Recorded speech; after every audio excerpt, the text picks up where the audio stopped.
Well, on August 2nd, 2007, I was training for an Ironman triathlon. I wanted to do the Ironman in New Zealand. I've lived all over the world. I had a real estate business in Russia for 12 years, and Morgan Stanley hired me to open a private bank in the former Soviet Union. I have an adventure travel company in the Arctic that does scuba diving and ice climbing expeditions for film crews, and spent 5 years in Silicon Valley, started and sold a healthcare company. So I've done everything in the world I could ever hope or dream to do in life. I've been so blessed. I've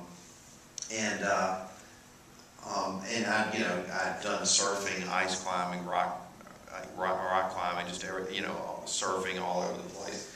And I just really got into triathlons.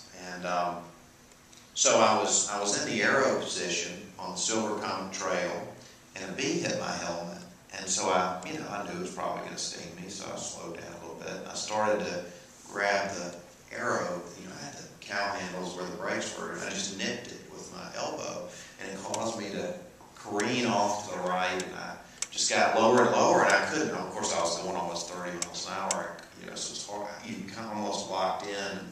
Right below, I got about 6 inches from the ground and hit, I don't know if it was a tree or a rock, with my head, and broke my helmet. And I thought my legs were in front of me. My head was kind of forward, and I had kind of part of a tree pressing up against my windpipe. I couldn't breathe, and I noticed that my legs weren't in front of me, they were behind me. I thought, oh, that's strange. And I went to move the tree, and I couldn't use my hands. I had to do it with my forearm. And so I knew something maybe was wrong.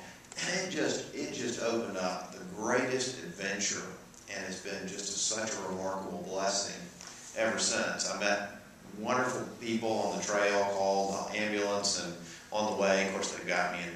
And they got me in the neck brace, and the guy's asking me who's the president of the United States and what's your Social Security, all these different questions. What day of the week is it? And I was just talking with him and just cutting up and playing around, and he said, "Do you know where I am?" And I said, "No." He said, "You don't feel me sitting on your chest?" I said, "No," and I couldn't see him. And then he said, "Why are you so calm?"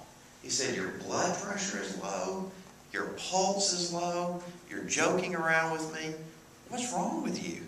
I said, "Well, I'm a Christian, and if God wants me to bring me home, nothing will make me happier. And if He wants to keep me here, He's got something for me to do, and that'll be fun too. So I'm just waiting to see what's next."